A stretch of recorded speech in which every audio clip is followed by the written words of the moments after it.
سلام زي خبركم تخطاتلتي بين تيفي نلوم سوني ايسران 4 ميازيح زي تدالو على زيناتات زلكم متيلخو كم وترو كيساف تصمي دباتنا نختكتاتلنا ندعدمكو بقدامنت ارئست زينا حيالو هاجرات ديبلوماسياتاتن زيغاتاتن كاب رئيس كتما سودان اوصين امونغو منغستن سراويت حرنت اورومون اب زكيد زته زتفلاليا هاجرات كساتفاين كينات تግራይ ደው ኣብ ምባል አብርክቶ ንዝገበሩ አካላት አፍልጦ ተዋሂቡ ካብ ትግራይ ሰላምን ፍቅርን ጥራሕ ሒዘ መጽእ ክብል ፕሬዝዳንት ግዚያው መንግስት ትግራይ አቶ ጌታቸው ረዳ ገሊጹ አውስትራሊያ ንቻይና ሰጊያ ሰራዊታ በሐድሽ አወዳደባ ዘመናዊ አጽዋር ከም ዘዕጥቅትን ካልእን ዝድህስስ መደባት ሒዘልኩም መጽእልኹ ሰናይ ናይ ምክትታል ግዜ እንዳተመነኹም ኣብዛ ቻናል ድማ ናይ ወትሩ ተኸታተልቲ ንኽትኮኑ ሳብስክራይብ ብምግባር ናይ ደወል ምልክት ክትጥውቁ ብኽብሪ ይዕድመኩም ሓያሎ ሃገራት ዲፕሎማሲያታትን ዜጋታትን ካብ ርእሰ ከተማ ሱዳን አውጽኤን ኣብ ካርቱም ሓያሉ ግኣብ ዘለዎ ልእዋን ሓያሉ ሃገራት ዲፕሎማሲያታትን ዜጋታትን ካብ ርእሰ ከተማ ሱዳን አውጽኤን ኣሜሪካን ዓባይ ብሪጣንያን ካብ ሃገር ዲፕሎማሲያታትን ብነፋሪት ከም ዘውጻት ማል ሰንበት አፍሊጠን ፈረንሳ ጀርመን ኢጣልያ ካልኦት ሃገራትን ካብ ሰንበት ጀሚረን ዜጋታትን ንሙጻእ ይጽራ ከም ዘለዋ ይግለጻሉ ተኣመንጎ ሰራዊት ሱዳንን ንስ ወታደራዊ ኃይልን ዘካየድ ዘሎ ግኣብ መላ ሃገር ሓያል ቅልውላው ኣስዒው ይርከብ ሰመዛ አሜሪካ ተማል ሰንበት ንጎ በሰለስተ ቺፒክ ሄሊኮፕተራት ቅልጡፍን ጽሩይን በዝበሎ ስሬት አስታት ሚት ሰባት ከም ዘሰጋገሩ ገሊጾም በሰንከት ያብ ካርቱም ዘካየድ ዘሎ ግጭት ኤምባሲ አሜሪካ ተዓጽዩ ከም ዘሎ ኤምባሲ አውግዓው ገጽ ትዊተር ብምሕባር መንግስትን ውልቃውያን ዜጋታት አሜሪካም ከውጽእ ውሑስ ከም ዘይኮነ ገሊጹ መንግስት ዓባይ ብሪጣንያ ዝተሓላለኸን ቁልጡፍን ተባይሉ ዝተገልጸ ስሬት ዲፕሎማሲያታት ብሪጣንያን ስድራቤቶምን ካብታ ሃገር ብነፋሪት አውጽዩ ይርከብ ሚኒስትር ጉዳያት ወጻኢ ጄምስ ክሌቨርሊ ነቶም ኣብ ሱዳን ዝተረፉ ዜጋታት ብሪጣንያ ንሙጻእ ዝሕግዝ አማራጭታት ኣዝዩ ድሩት ይኽብል ተዛሪቡ ካልኦት ሓያሉ ሃገራት ድማ ተማል ሰንበት ናይ ሙጻእ ስርሒት የካይዳ ነይረን ፕሬዝዳንት ፈረንሳ ኢማኑኤል ማክሮን ተማል ሰንበት ዜጋታት ፈረንሳን ካልኦት ጻዕነት ነፋሪት ናብ ጅቡቲ ከም ዝኣትወት አረጋጊጹ ብርክት ዝበሉ ዜጋታት ሆላንድ በነፋሪት ፈረንሳ ካብ ካርቱም ወጽዮም ሆላንድ ድማ ሰንበት ምሸት ተወሳኺ ዜጋታት በነፈርት ክትወጽእ ተስፋ ገይራላ ዜጋታት ሙጻእ መስረት ርከብ ጀርመን ፈላሚቱ ወታደራዊት ነፋሪት ተማል ሰንበት ድሕሪ ቀትሪ ኣብ ካርቱም ከም ዘዓለበት ሓቢራም ስርሒት ሙጻእ ዜጋታት ኢጣልያውን ተጀሚሩ ከም ዘሎ ማዕከን ዜናት ሃገር ሓቢረን ይርከባ ካልኦት ሃገራቱን ተማል ሰንበት ነዜጋታትን ካብቲ ቦታ ብዓወት ከም ዘውጻእ ይፍለጥ መብዛሕቶም ዜጋታት ሃገራት ወሽመጥ ዓረብ ከምውን ግብጺ ፓኪስታን ካናዳን ዝኾኑ ልዕሊ 157 በባሕሪ ናብ ወደብ ጅዳ ሱዑድ ዓረብ ኣትዮም ይርከቡ እዚ ከምዚሉን ኩሉ ኣብ ሱዳን ዝርግሐ ኢንተርኔት ዳርጋ ሙሉእ ብሙሉእ ከም ዝተቋረጸ እዚ ድማ ነቶም ኣብ ካርቱም ካልኦት ከተማታትን ተዓጽዮም ዘለዉ ሓገዝ ንምውሃብ ብኸቢድ ከእንቅፍ ከም ዝኽእል ጸብጻባት ይሕብሩ እተናይ ስልጣን ቅልስ ኣብ ርእሰ ከተማ ካርቱም ከቢድ ደብዳብ ስለ ዘኸተለ በኣማይ ዘውጽሩ ሰባት ክሞቱን ከሎ ካልኦት ኣሻሕቲ ድማ ቆሲሎም ይርከቡ ካብ ሃገራት ኣፍሪካ ኤስያን ማእከላይ ምብራቕን ዝመጹ ካልኦት ብዙሓት ወጻተኛታት ተማሃሮ ኣብታ ኣስታት 6 ሚሊዮን ህዝቢ ዝነብረላ ከተማ ካርቱም ተዓጽዮም ኣለዉ ኣብ ካርቱም ኣብ ካልእ ቦታታትን በሰንኪ ተኹስን ቦምባታትን ዳርጋ መብዛሕቱ ህዝቢ ሓይሊ ኤሌክትሪክን ውሑስ ተበጻሕነት ምግብን ማይን ተቋሪጾም ኣሎም ክልቲኦም ወገናት ዝተሰማምዕሉ ዝመስሉ ሓያሎ ተኹሲ ደው ናይ ምባል ስምዕ ዕሽሽ ተባሂሎም እዮም ነቲ ካብ ዓርቢ ዝጀመረ በዓል ኢድ አልፈጥር ንምኽባር ንሰለስተ መዓልታት ዝተበጽሐ ስምዕ እውን ተጣሒሱ እዩ ውድብ ጥዕና ዓለም በሰንኪ ውግእ ልዕሊ 400 ሰባት ከም ዝሞቱን ኣሽዓት ከም ዝቆሰሉን ይገልጽ መብዛሕትኦም ሆስፒታላት ከተማ በቲ ውግእ ከዕጽዋ ስለዝተገደዳ ቁጥሪ ናይ ዝሞቱ ሰባት ክብል ከም ዝኽእል ይግመት ኣመንጎ መንግስትን ሰራዊት ሓርነት ኦሮሞን ኣብ ዝካየድ ዘተ ዝተፈላልያ ሃገራት ክሳተፋየን ኣብ ዝቕጽሉ መዓልታት መንግስቲ ኢትዮጵያን ሰራዊት ሓርነት ኦሮሞን ኣብ ዝካየድ ወዘተ ዝተፈላልያ ኣፍሪካውያን ምዕራባውያን ሃገራት ክሳተፋ ምዃነን ምንጭታት ገሊጾም اتزتا بسمونا بتنزانيا خجمر كم زخونه قدام مينستر ابي احمد بوقش دحر مغلاصو سراويت حرنت اورمون حق مخانو ارغاغيصلوم زتفلالي هاغراتن كلتيوم وغنات ام مقرب نتيزتا ام مسلاطن كم زتساتفو قربت زلوم منጭታት ይገልጹም ስሞም خግለጽ ዘይደልዩ ክልተ ምንጭታት መንግስት ምስተውጡ ጉጅለ ዝገብሩ ዝርብ ካብ ሾደን ኖርዌይ ኬንያን ሕብረት ኤውሮፓን አሜሪካን ዝመጹ ዲፕሎማሲያታት ከም ዘጠቃለል ገሊጾም እቶም ነዚ ጉዳይ ቅርበት ዘለው ምንጭታት አይኖት ሀገራት እንታይ ተራከሉን ከም ዝኽል ግን ቀንድ ሐላፍነት ልዝባየናይ ወገን ከም ዝወስድ ከሳብ ሕጂ ከም ዘይተረጋገጸ ሓቢሮም አዛዝ ሰራዊት ሓርነት ኦሮሞ ሜሮ ዲሪባ ምስ ፌደራል መንግስት ሳልሳይ ወገን አብዝ ተሳትፈሉ ድርድር ከም ዝካየድ አረጋገጹም ስሞሙቶም ተደራደርቲ ከም ምጥቃስ ግን ተቆጢው ይርከብ በተወሳኺ ልኡኻት ሰራዊት ሓርነት ኦሮሞ ናብ ታንዛኒያ ይገሹ ከም ዘለው ብምሕባር ኣብ ቀረባ እዋን ሰራዊት ሓርነት ኦሮሞን መንግስትን ኣብ ኬንያ ከዛተዩ መደብ ሒዞም ነይሮም ካብ ካልኦት ሃገራት ብዝመጽ ዕድመ ኣብ ኬንያ ንምርኻብ ቆጽራ ነይሩ መንግስት ግን ኣይተረኸበን ክብል እትምራሕ ናይ ተውጡ ጉጅለም ቀዳም ሚኒስተር አብ አሕመድ ሰንበት 15 ሚያዝያ 2024 መንግስትን ምዝታይ ቆጽራ ከም ዝሓዘ ገሊጹ ነይሮም መንግስትን ሰራዊት ሓርነት ኦሮሞን ፍልያቶም በዘተን ምፍታሕ ከም ዝተሰማሙ ዝተገልጸም ነታ ኣብ ሰሜናዊ ክፋለት ሃገር ንኽልተ ዓመታት ዝተኸየደ ከቢድ ኩናት ሓድሕደው ንምባል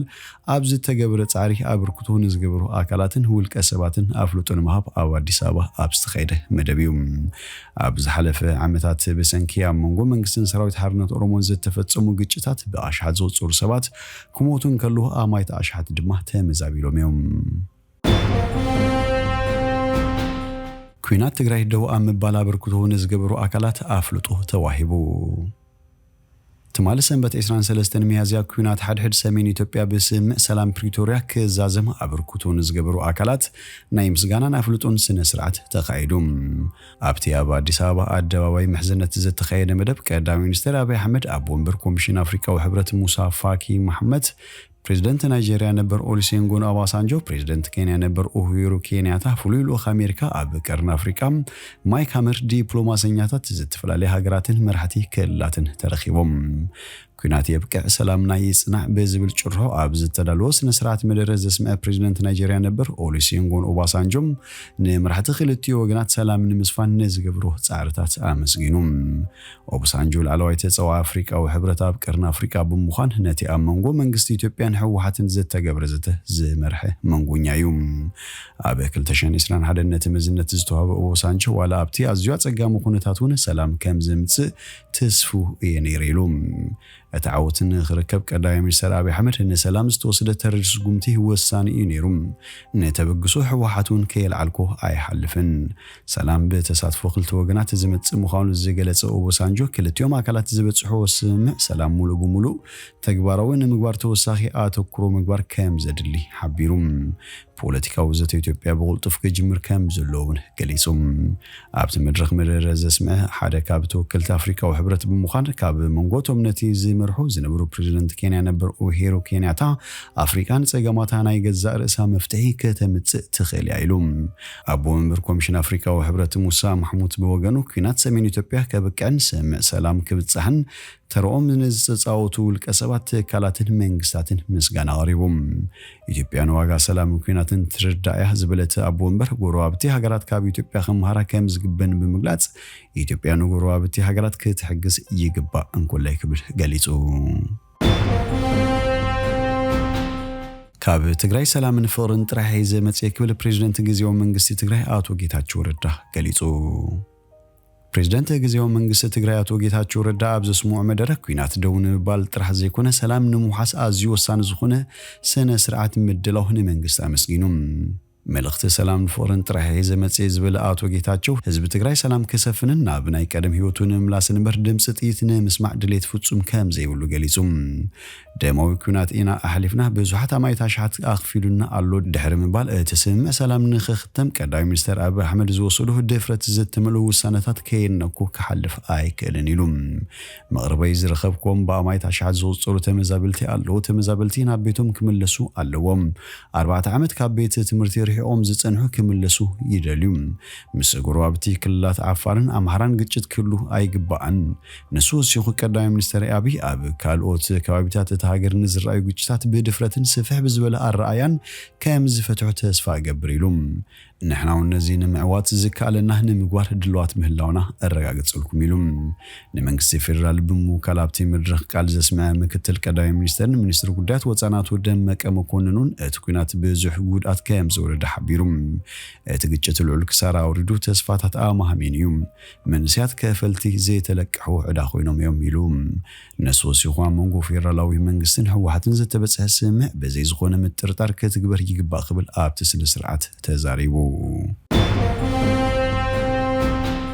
أستراليا تشاينا سجيا سراويتها بحدش أولادبه زمناوي أصوار تعتق